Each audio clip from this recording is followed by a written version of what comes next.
Hi everyone, it's Patricia Warby, Alchemy Therapies, also My Emotional Audit and Rebel Health Radio. And today, another in my ongoing series of conversations about health and healing from a natural perspective. And today, delighted to welcome my friend and colleague, Carol Greenwood, and her pussycat, who seems to be behind her. Having a bath at the moment. Yes, exactly. So that's really nice, isn't it?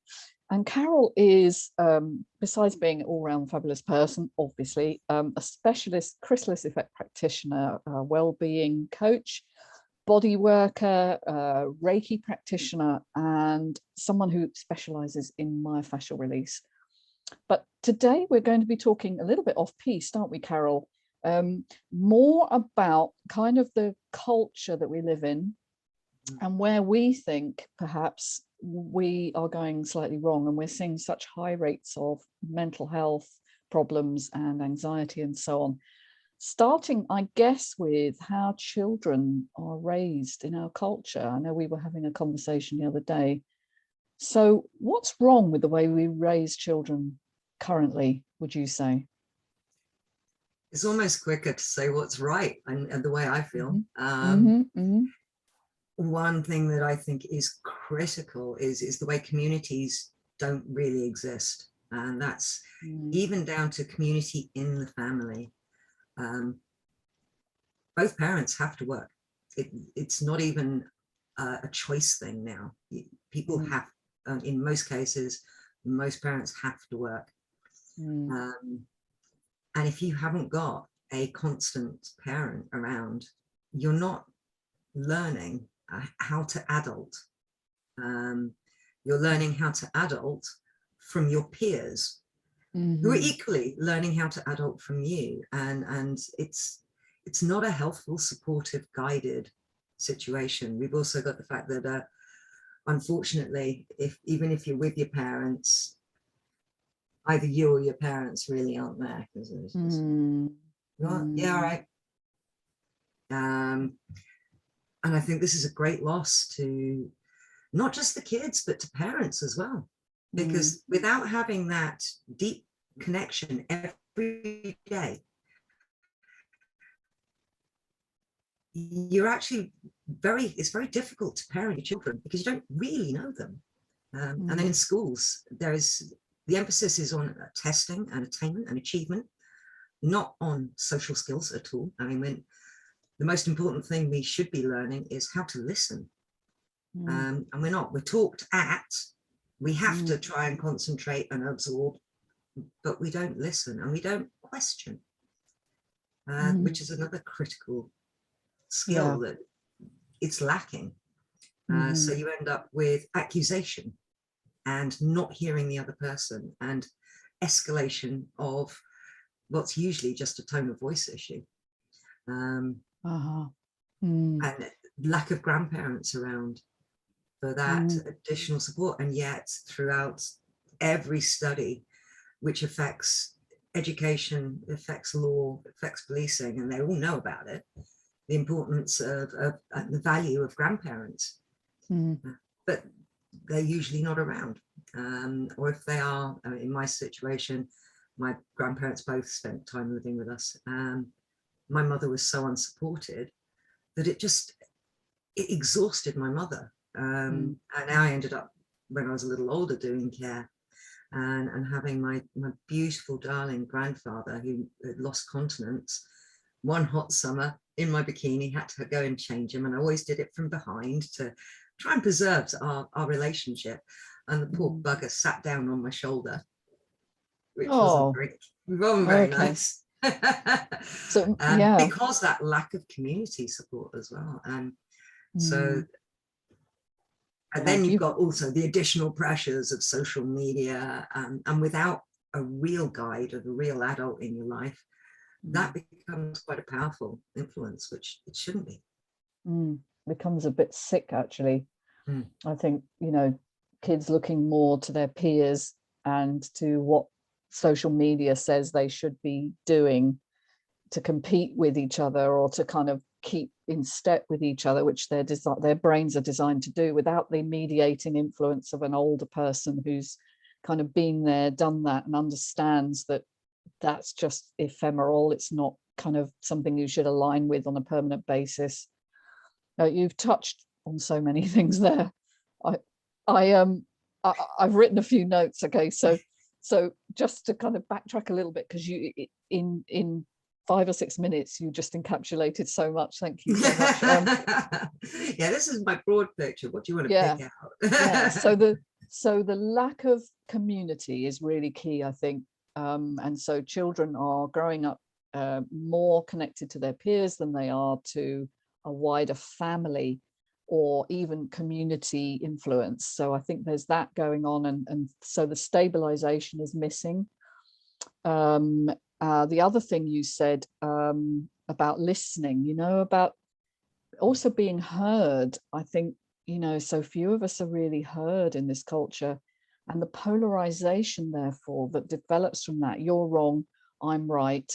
I don't have to listen to you because I disagree with you, and we see that at our social level. We also see it at governmental level.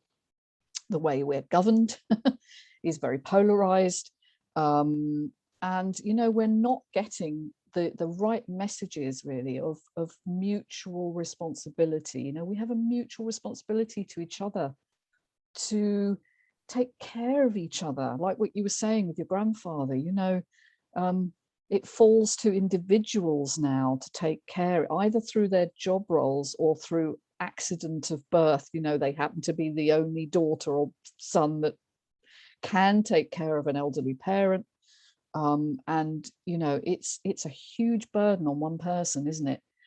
And that's a real problem. And I think we're seeing a lot of stress, therefore, in middle-aged people who've got it both ends, looking after teenage children and older parents. And so it's got massive ramifications for society, hasn't it? And then the effect of health, Yes. Everybody living under this sense of isolation and pressure and lack of support, lack of care. The stress is massive, and people don't notice it because it's normal. It's become normal, and it's not. It's not healthful. Normal does not mean good. No. Normal just means that's what most people experience, but that doesn't make it okay. Absolutely not. So how did we get to this point? What went wrong, do you think? At school, in I think it was second year history, which was never going to be my forte, numbers, dates, no. But we looked at the Industrial Revolution. And it really, really struck home to me. The breakup of the extended family and the creation of the nuclear family. And then in nurse studying, we looked at that further. And I think that's further degraded over the years. And I think we've got now breakup of community. Yeah. Even.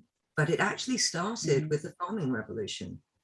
I mean, anthropologically, we lived in small tribes, probably a maximum of 20 or 30 people, which psychology says is a self-governing, sizable group. They will be self-regulating, self-supportive.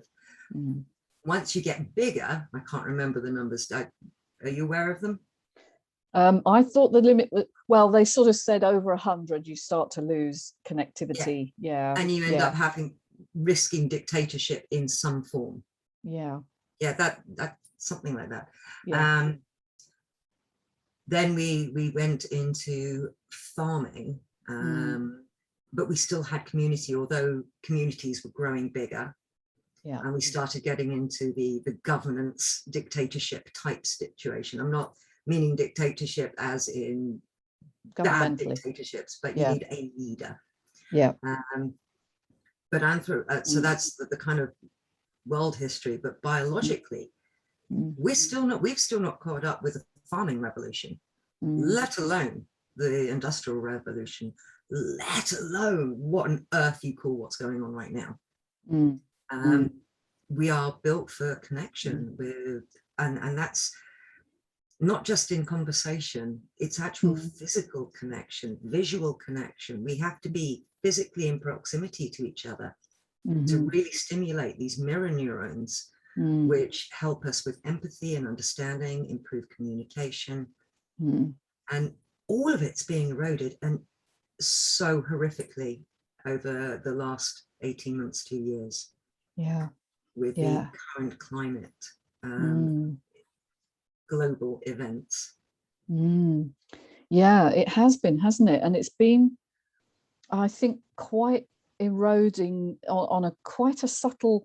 First of all, it was quite sudden, and then because things have developed in the way they have, we've come used to levels of deprivation, from that connectivity, but it's been gradually being undermined more and more and more, and so we're actually struggling to find community, to find connectivity with each other, for various reasons, which we all know. Um, and I think the mental health crisis we're seeing is as a result of those lack of social cues of safety. Because as you said, we're wired for connectivity. You said that, and it's such a truth. We're wired to connect with other people that help us to feel safe and have a sense of belonging. And belonging is more than just assigning yourself to a tribe, saying, "Oh, I'm this kind of a person." It's a visceral experience. It visceral. affects your whole body. Your central organs are affected by it.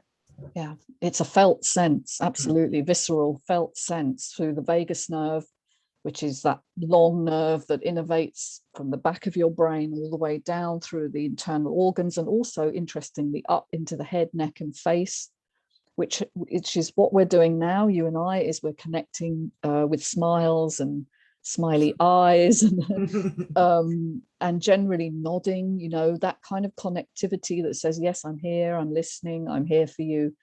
And of course, we're wiping out a huge amount of that when we deny the visual information and we tell people to stay clear of each other, of course, through the various, I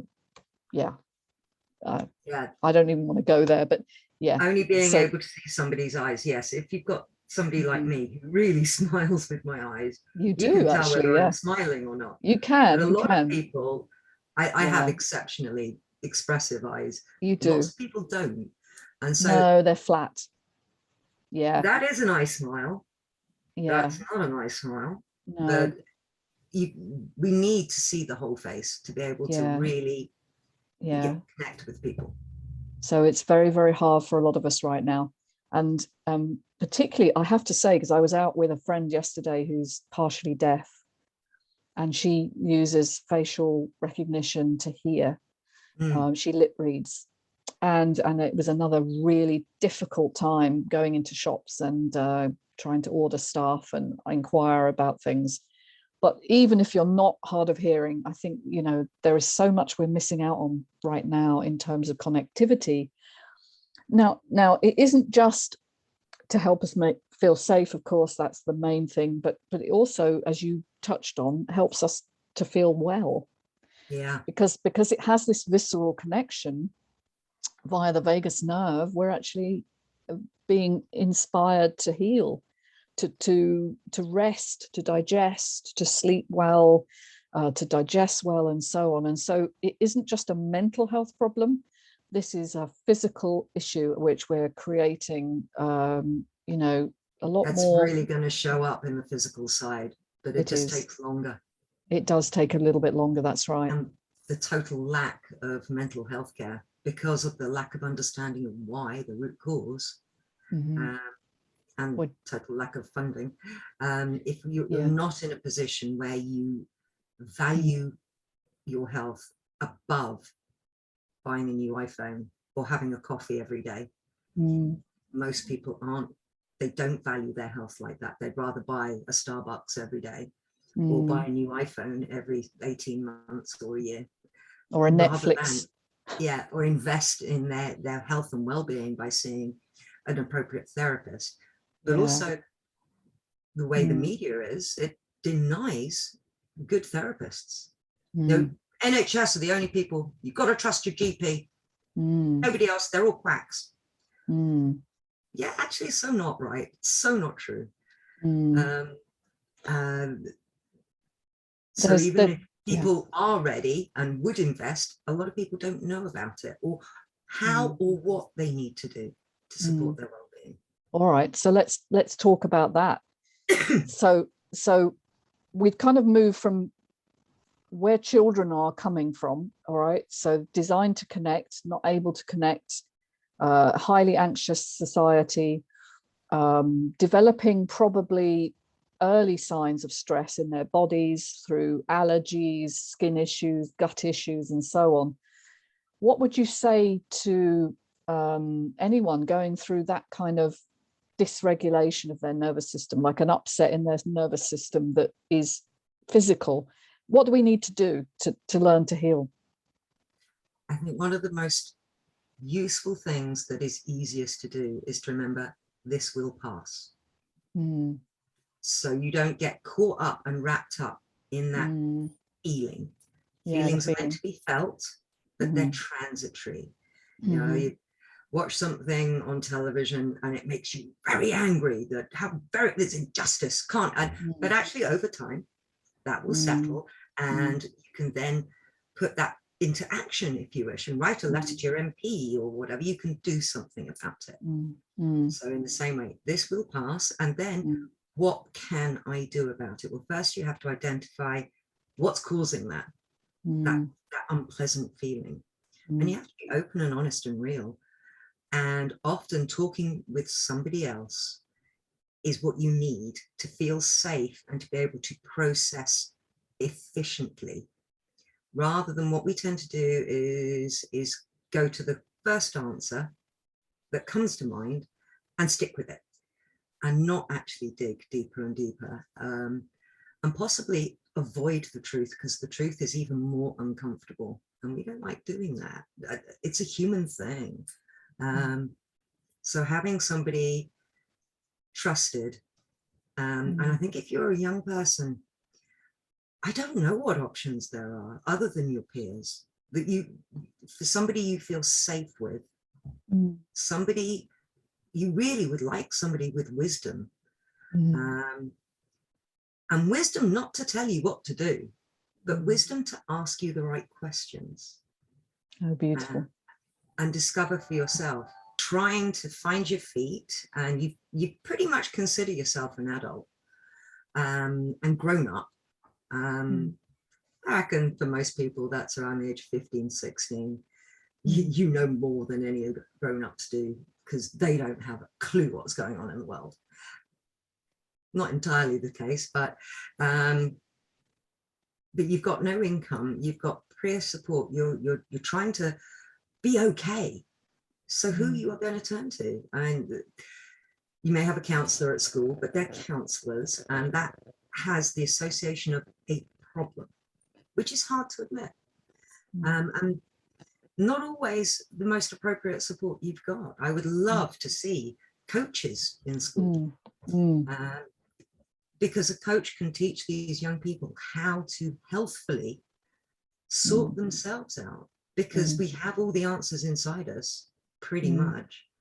Um, mm, as we grow, we have more answers because we have more experience and more knowledge. Um, but you do sometimes need pointers, and oh, have you looked at this website, or have you thought about this?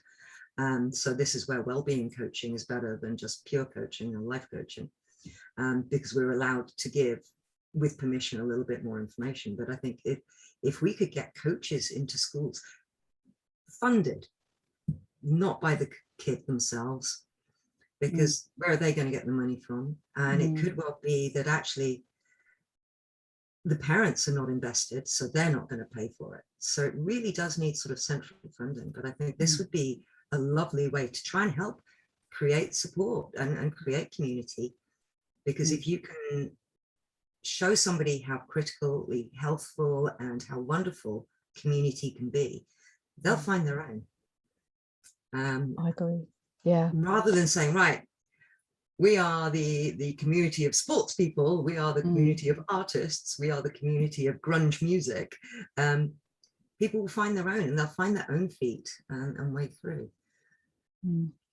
Yeah. What do you think? Well, I've seen the degradation of pastoral care in schools, because I've known various people who've worked in that field, and the funding has gradually been drained from anything but essential teaching.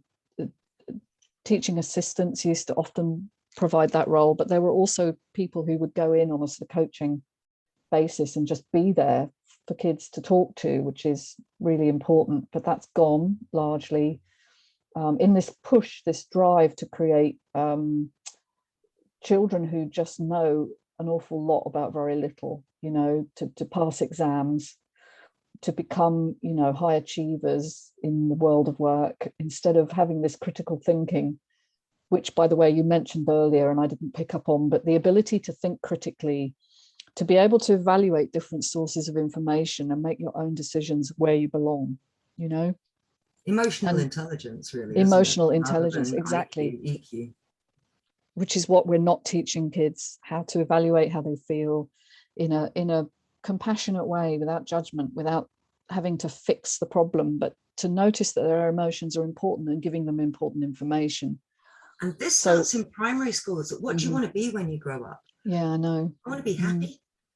Oh, come on now, let's be serious. Yeah, what I box? don't know what I want to be. I just want to be happy. No, you need to be clear on that. And I've heard this said to children. I think my children had it.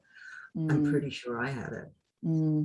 Yeah. But everything, the value that we are taught is money. Yeah, money. And if with critical thinking, with emotional intelligence, we can say, actually, this is what I want from life. I want to go surfing every day. I want to meet up with friends. I want to earn enough to do that. And I want to live somewhere where I'm close enough to the sea. This is why I live in Cornwall, because I've applied this now. But earning enough, not earning it all, earning enough for a quality of life that actually gives you riches way beyond any money could. Yeah, working to live rather than living to work. I think quality of life comes from a sense of connectedness, from who you really are, what you love, what lights you up. I always say to people when I'm working with them, what did you love as a kid? Because there's clues in that.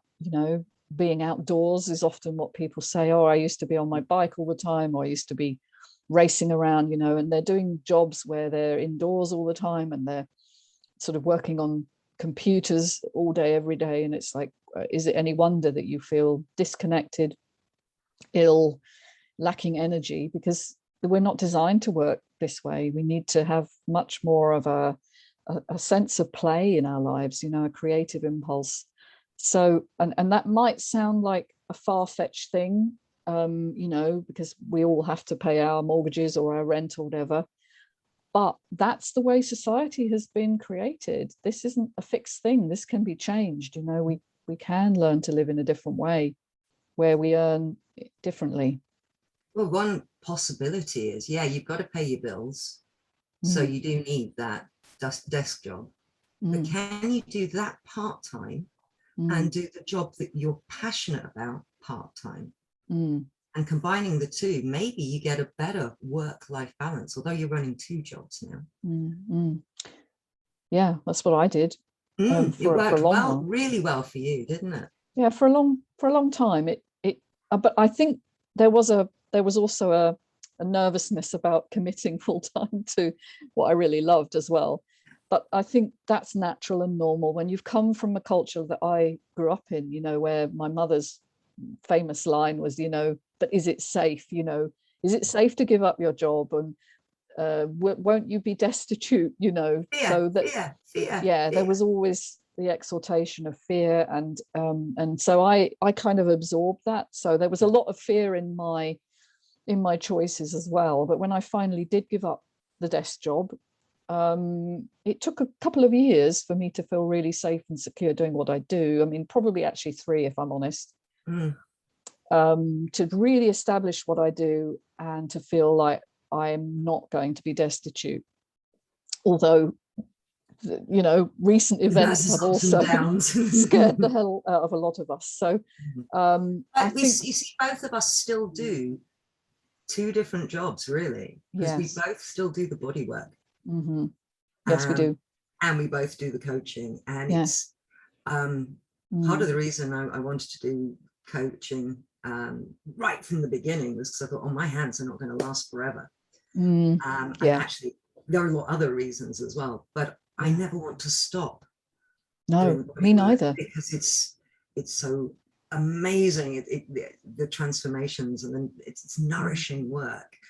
So like touching people, it's brilliant. Big oxytocin hit for me, but it's also super rewarding to be much more on the cerebral work of the coaching. So we are still working these two different jobs to pay the bills and to provide a life that we want, with fulfillment, with enjoyment, on both sides. And I do gardening as well still, you know. As a grounding too. Thank you. Well, you know, I just love the contrast, and for me to work all day on computers, even working with the brilliant people that I work with, is, if I did that totally, would be overwhelming for me. And so having that balance, I think, is really key. But to kind of just round off our conversation, so what we believe is kind of wrong with the way children are taught at the moment is that it's all based on this kind of competition between, you know, each other, and a lack of connection and community to wisdom, to emotional health, to that inner knowing that only comes really with experience, doesn't it, as you get older. And I think when I look back to myself at 19 or whatever, and I thought I knew it all, I really did. Yeah, God, people were so stupid. Yeah, parents. Particularly your parents. My worst, I think, was when I was 16. Yeah, I was everything then. Yeah, I was probably worse younger as well. But you know, as we age, we learn. Actually, we learn through challenge, and we learn through failure. Actually, more often than. Another thing lacking in school, failure is a bad thing. Why don't we celebrate it? It's like, brilliant. That's one less way. You can strike that one off. You know, that's not the way to go. So try another way. Okay, that one's not either. Brilliant. 2 down. Let's try another one. Let's make things more fun. Yeah, we avoid unpleasant feelings. And shame comes in, doesn't it, with failure? Totally. It doesn't need to. No, we can shift that round. We can. And you know, that's another conversation for another day, how shaming is being used as a weapon now. Almost exclusively, you know, to make people conform, and I think, you know, in so many ways, and it's not how life is designed to be, really. We're here to be mutually cooperative and supportive, and challenges are meant to be shared, you know, a shared sense of responsibility. And that's the bit that we're actually, I don't want to end on a negative note. I want to say that there is a lot of great stuff going on in communities like this one. I've, over the weekend, been watching a lot of videos, ones that you've suggested and a few that I've found myself, you know, with people working in this light and healing field. So there's a lot of good stuff going on, and certainly we're part of that movement. So thank you so much for talking to me today. Thank you. And thank you to Marmite as well. Yes, I'm glad she's not just broken my new printer by jumping on it. It's a bit of a it's great. So thank you, Carol. And if people want to contact you, how do they get hold of you? Write a letter to the moon. So I am greenwoodtherapies.com. Greenwood-therapies isn't, yes, I know my own website. Or you can email me, which is Carol, CAROL .a.greenwood@gmail.com. Brilliant. And I'm really happy just to share information. Have a chat. Yeah, me also. And folks, you can contact me on alchemytherapies.co.uk and myemotionalaudit.com, which is my group healing program, which is ongoing. Amazing. Thank you.